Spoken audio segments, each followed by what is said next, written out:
RS Praveen Kumar గారు first పొత్తు పెట్టుకుంటా అని చెప్పి అన్నారు బీఆర్ఎస్ పార్టీతో. తర్వాత ఆ పార్టీకి రాజీనామా చేసుకొని బీఆర్ఎస్ పార్టీలో చేరడం జరిగింది. దీన్ని ఎట్లా చూస్తారు? అంటే ఒక బలం పోతున్న పార్టీకి బలం వస్తున్నట్టు ఉన్నదా ఆర్ఎస్ ప్రవీణ్ కుమార్ గారు చేరడం? ఎట్లా ఉందండి? అంటే ముందుగా మీడియా ద్వారా నేను తెలియజేయాల్సిన ప్రజానీకానికి ఏంటంటే, చాలామంది సోషల్ మీడియా ఏదోదో పెడుతురు, కానీ నేను స్వయాన ఆర్ఎస్ ప్రవీణ్ సార్ రాజీనామా చేసిన తెల్లారని ఇంటికి పోయి కలిసిన ఒక 10 నిమిషాలు మాట్లాడడం జరిగింది.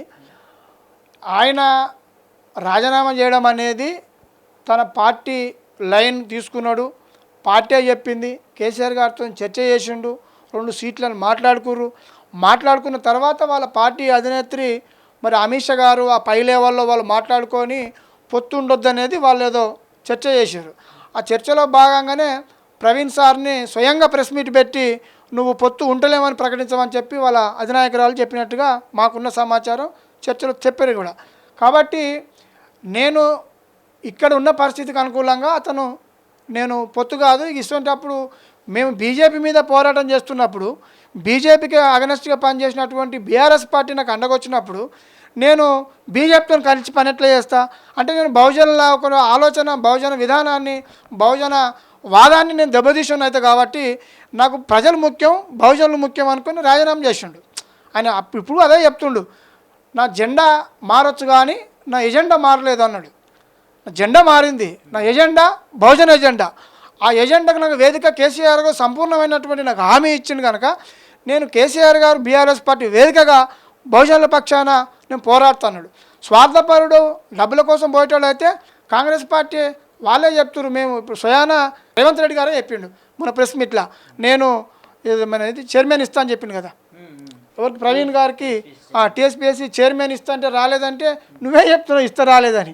మరి ఇస్తా రాలేదంటే ఆయన అధికారం కోరుకున్నాడా, ప్రజల వైపు ప్రజల్లో ఉండి పనిచేయాలని కోరుకున్నాడా? ఆయన ప్రత్యక్ష రాజకీయంలో ఉండాలని డిసైడ్ అయిన కనుకనే ఆయన పోలేదు. రెండోది, బీజేపీ కూడా అవకాశం ఉంది, కేంద్రంలో బీజేపీ పార్టీ ఉంది, అధికార పార్టీ కదా. మరి ఆయన డబ్బుల కోసమో ఆయన వ్యక్తిగతం కోసం పోతే ఇక్కడ కాంగ్రెస్ అధికారంలో ఉంది, అక్కడ బీజేపీ అధికారంలో ఉంది. ఈ రెండింటిని పెట్టి మరి ఇలా బీఆర్ఎస్ పార్టీ ప్రతిపక్షంలో ఉన్న పార్టీకి వచ్చిందంటే మేము చాలా సంతోషిస్తున్నాం. ఎవరైనా ఇలా బీఆర్ఎస్ పార్టీ పక్షాన, ప్రజల పక్షాన కేసీఆర్ ఉంటాడు కనుక కేసీఆర్ నేను తోడైతే బీఆర్ఎస్ పార్టీకి బలం ఉంటుందని చెప్పి వచ్చిండు, భావించిండు. అది తప్పెట్లయితుంది, తప్పు కాదు అది. వాస్తవానికి అటు కేంద్రంలో బీజేపీ ఉంది, ఇటు రాష్ట్రంలో కాంగ్రెస్ ఉంది. 2 బలమైన పార్టీలో చేరకుండా బీఆర్ఎస్ పార్టీలోకి చేరడం కారణం ఏందనుకుంటున్నాను నేను? కారణం ఇదేనండి. ఇక్కడ ఈ దేశంలో నరేంద్ర మోడీ చాలా క్రూరంగా, చాలా ఘోరంగా ఇలా ఒక మతాన్ని అడ్డుపెట్టుకొని, కులాలను అడ్డుపెట్టుకొని చాలా రాజ్యాంగాన్ని మార్చాలని చెప్పి చాలా ఆలోచనలు చేసి ఇలా చాలా ప్రజలకు అనేక ఇబ్బందులు పెట్టాలని ఒక ఆలోచనతోటి ఆ ప్రభుత్వం ఎప్పుడు బీజేపీ పార్టీ అధికారంలో ఉన్నారంటే వాళ్ళు కొన్ని పాలసీలు మార్చే ఆలోచిస్తున్నారు. కాబట్టి బీజేపీ తోటి ఈ దేశ ప్రజలకు, ఈ రాష్ట్ర ప్రజలకు నష్టం జరుగుతుందని చెప్పి ఆయన ఇలా బీఆర్ఎస్ పార్టీ వైపు వచ్చిండు. కాబట్టి ఆయన బీజేపీ వదులుకున్నాడు, ఇక్కడ కాంగ్రెస్ను వదులుకున్నాడు. కాబట్టి బీఆర్ఎస్ పార్టీ తప్పకుండా ఆయనకు పూర్తి స్థాయిలో ఏ రైట్స్ అయినా వాళ్ళకి ఇస్తా అని చెప్పి కేసీఆర్ చెప్పిండు కనుక ప్రజలు మమేకమై ప్రజలకు ఉన్నటువంటి సమస్యల మీద పోరాడుతానని చెప్పిండు. దాన్ని మనం తప్పుగా భావించాల్సిన అవసరం లేదని నేనైతే భావిస్తున్నాను. ఎట్లా ఉండబోతున్నాను మొత్తానికి వచ్చే పార్లమెంట్ ఎన్నికల్లో బీఆర్ఎస్ పార్టీకి ఎన్ని సీట్లు వచ్చే అవకాశం ఉందంటారు? ప్రజల వ్యతిరేకత వచ్చిందా? మొత్తానికి ఎలా ఉండబోతుంది ఈ పార్లమెంట్ ఎన్నికల్లో? ఇప్పుడు ఎక్కడైనా ప్రజలు నిర్ణయమే ఉంటుంది. అక్కడ బీజేపీ, ఇక్కడ కాంగ్రెసు ప్రజలకేం ఒరగబెట్టలే. ఇవాళ ఒక దేశ ప్రధానమంత్రి హైదరాబాద్కి వచ్చి 2 రోజులు ఉన్నాడు. ఒక 2 నిమిషాలు మంచి ముఖ్యమంత్రులకు టైం ఇవ్వని పరిస్థితి ఉంటుంది ఒక దేశ ప్రధాని అంటే. ఒక దేశ ప్రధాని ఈ మేడ్చల్కి వచ్చి ప్రచారం చేసిండు ఒక ఎంపీ కోసము. అక్కడ నాగర్కర్నూలు ఏదో పోయినట్టున్నాడు. 2 రోజులు హైదరాబాద్లో ఉండంటే మీ బలం పెరుగుతున్నట్ట తగ్గుతున్నట్ట?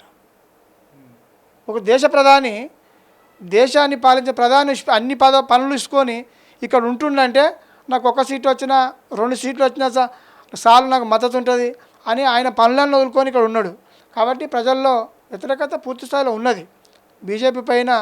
కాకపోతే ఆ రామ మందిరం పేరుతోటి ఏమన్నా అక్కడక్కడ ఏమన్నా చెప్పలేం, కానీ బీఆర్ఎస్ పార్టీకి పక్కా సీట్లు, చాలా సీట్లు వస్తాయి. ఇక్కడ హైదరాబాద్లో అయితే వస్తాయి. ఎందుకంటే ఇక్కడ బీఆర్ఎస్ పార్టీ ఎమ్మెల్యేలు ఉన్నారు. ఏం అబద్ధాలు చెప్పినా ప్రజలు సిద్ధంగా ఉన్నారు బీఆర్ఎస్ పార్టీని గెలిపించాలని చెప్పి. తప్పకుండా బీఆర్ఎస్ పార్టీ ఎంపీలు చాలామంది గెలుస్తారు. రెండోది, నేను మీ మీడియా ద్వారా చెప్పదలుచుకున్న రాజకీయంగా అంటే, ప్రజలను గమనించండి. ప్రధానంగా రాజకీయ నాయకులు, కార్యకర్తలు ఎప్పుడైనా ఒక పార్టీ పనిచేస్తున్నప్పుడు ఆ పార్టీ తీసుకున్న ఎజెండా, ఆ నాయకుడు చేసే శుద్ధశుద్ధిని చూసి అనేక మంది సిద్ధాంతానికి, ఆ పార్టీ ఎజెండాకు, ప్రజల కోసం పనిచేసే కోసం అనేక మంది మాలాంటి వాళ్ళు ఏ పదవులు ఆశించకుండా ప్రజల కోసం పనిచేయడానికి ముందుకొచ్చిన వాళ్ళే పార్టీలో ఉంటారు. పార్టీ ఎప్పుడైతే అధికారం వైపు పోతుందో, ఈ పార్టీ అధికారంలోకి వస్తట్టుంది, మనం కూడా మనంతో పనిచేస్తామని వచ్చేవాళ్ళు ఒక వర్గం ఉంటుంది. 3 వర్గాలుగా ఉంటారు. మూడో వర్గము అవసరాల కోసం వస్తారు. పార్టీ పలుకుబడిని, ప్రభుత్వ పలుకుబడిని వాడుకొని వాళ్ళ ఆస్తులు పెంచుకున్నటువంటి పదవి కోసం వచ్చే వర్గం ఒకటి ఉంటుంది. ప్రపంచంలో ఎక్కడ మావో ఎప్పుడో చెప్పాడు, నేను కమ్యూనిస్టులకి వెళ్ళి వచ్చినాను. మావో ఎప్పుడో ప్రజల్ని 3 భాగాలుగా విభజించి చెప్తాడు. ఒకటి సిద్ధాంతం పరంగా వస్తారు, ఒకటి ఇక ఈ పార్టీ డెవలప్ అవుతుందన్నప్పుడు ఈ సిద్ధాంతానికి ముందు తీసుకుపోనికి ఇంకో వర్గం వస్తుంది. ఈ 2 వర్గాలు చేసే పనిని చూసి పలుకుబడిని వాడుకోనికి మరొక వర్గం వస్తుంది. కానీ కేసీఆర్ గారు నమ్మిండు, అరే వీళ్ళంతా తెలంగాణ కోసం వస్తారు కదా, తెలంగాణ అభివృద్ధిలో భాగమవుతారని చెప్పి కేసీఆర్ శనగబట్టలు అమ్ముకుని బనికిరానోడు, కాళ్ళకు చెప్పులు లేని వాళ్ళకు, ఆస్తులు లేని వాళ్ళకు, నేను చూసిన స్వయంగా తెలంగాణ భవన్లో ఇలా మందల సామెలు మేము తెలంగాణ పక్కన లక్ష్మణ్ అని ఒక హోటల్ ఉంటుండే, గురిషి హోటల్ ఉంటుండే, ఇప్పుడు తీసేసారు కదా. ఉద్యమ కాలంలో మందల సామెలు ఉండు కదా, మందల సామెలు మేము కలిసి ఒకటే గురిషి హోటల్లో అన్నం తినేటోళ్ళం. ఇలా ఎమ్మెల్యే అయింది కదా అతను, వేముల వీరేశం ఎవరికని తెలుసా? ఈ రాష్ట్రంలో ప్రజలకు తెలుసా? వేముల వీరేశం తీసుకొచ్చి టికెట్ ఇచ్చింది ఎవరు? కేసీఆర్ కాదా? జగదీశ్వర్ రెడ్డి కాదా? అట్లా పేర్లు చెప్పుకుంటూ పోతే అనేక మంది. బల్కసుమను ఇవాళ పార్టీలో ఉన్నాడు, ఒక విద్యార్థి నాయకుడు, ఆయన ఎవరు? ఉద్యమ నాయకుడే కదా. కేసీఆర్ అవకాశం ఇవ్వలేదా? మరి ఇలా పోయిన వాళ్ళు మందల సామ్యాలకు చైర్మన్ ఇచ్చారు 2 సార్లు. వేముల వీరేశకు ఎమ్మెల్యే అవకాశం ఓడిపోయాడు, ఓడిపోతే ఇంకా ఆయన వచ్చిండు. ఇలా అట్లాంటి వాళ్ళు వేయాలా ఒక ఉద్యమ పార్టీని పట్టుకొని మీ పార్టీ అన్యాయం చేసింది. నేను ఒకటే చెప్తున్నా, పోతలు ఓండి. మొన్న మేము కేసీఆర్ గారి ఫామ్ హౌస్లో మీటింగ్లో చెప్పినాం, సార్ మరి పోయిన వాళ్ళు రానిస్తారా అంటే రానిచ్చేది లేదు. సరే వాళ్ళ కోసం మన కోసం మంచిగా జరిగింది, మంచోడోడో చెడ్డోడో అర్థమైంది. బిడ్డ మీరు పిల్లలు యువకులు నాయకులుగా ఎదగండి, మీకు అవకాశం ఇస్తా.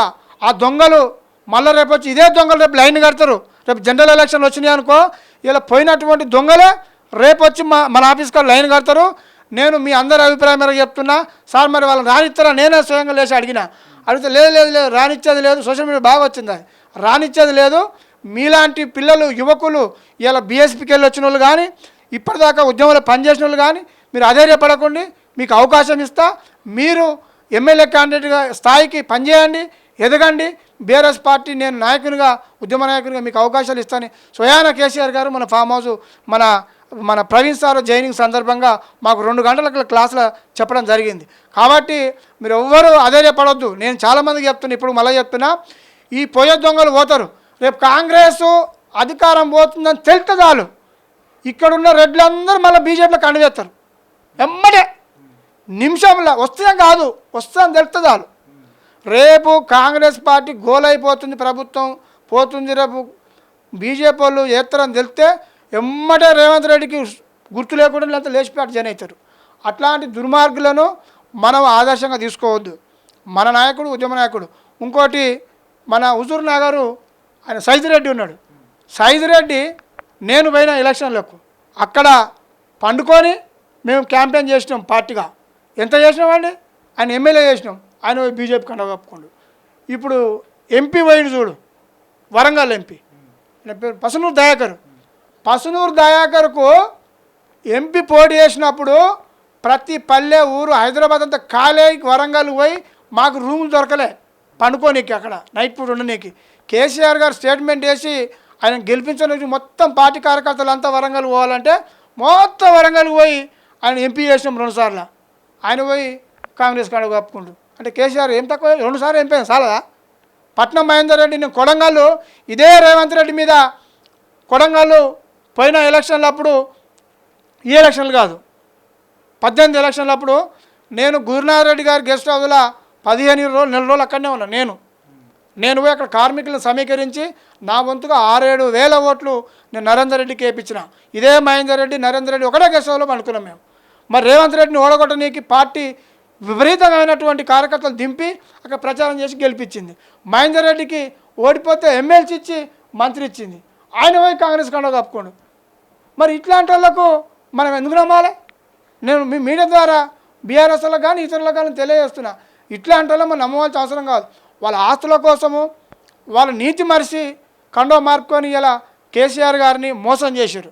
నేను స్వయంగా చూస్తున్నా, కేటీఆర్ చుట్టూ నిలబడ్డ దొంగలు ఇలా ఒక్కరు లేరు, పరారైతురు అంతా వేరే పార్టీలకు పోతున్నారు. నేను ఈ సందర్భంగా నేను కూడా మా బీఆర్ఎస్ పార్టీకి అప్పీల్ చేస్తున్నా, మీరు మళ్ళీ రాబోయే కాలంలో ఇట్లాంటి దొంగలను చేరదీసుకోవద్దు సార్. మీరు నిజమైన కార్యకర్తలు తయారు చేసుకోండి. ఎప్పుడైనా ఒక పార్టీ సిద్ధాంతానికి కట్టుబడి పనిచేసినోడే ఉంటాడు తప్ప ఆయన మైండ్ వానికి పార్టీ అధినాయక మీద గౌరవం మీద ఉన్నోళ్ళే పార్టీలో ఉంటారు. వాని ఆస్తి కోసమో పదవి కోసం వచ్చినోడు రేపు ఇది వాంగుని పోతూనే ఉంటాడు. మేమంతా ఉద్యమ నాయకులుగా నేను వేరే పార్టీలో ఏం పనిచేయలేదు. కేసీఆర్ గారి పట్టుదల, ఆయన చేస్తున్నటువంటి కృషి, ఉద్యమం పార్టీ అని చెప్పి మేమంతా వేల మంది జాయిన్ అయ్యి, నేను కేసీఆర్ గారి సమీక్షలో జాయిన్ అయినా, వేల మంది మరి పట్టుబట్టి ఉద్యమంలో పాల్గొన్నాం. అంటే సిద్ధాంతానికి అనుకూలంగా పనిచేసినాం, పార్టీ ఎజెండా నచ్చి పనిచేసినాం. వీళ్ళందరూ ఇప్పుడు పోయేటోళ్ళంతా 3వ వర్గానికి సంబంధించిన వాళ్ళు. వీళ్ళు ఆస్తుల కోసం, ఆస్తులు కాపాడే కోసం వచ్చిన వాళ్ళు కాబట్టి వాళ్ళు ఉండరు. వాళ్ళని చూసి అయినా కేసీఆర్ సార్ కూడా తెలుసు, అలా తెలుసు. ఆయన ఎంత ఇస్తుంటారు, ఎంతమంది చూడలే కేసీఆర్ సార్, మస్తు మందిని చూసిండు.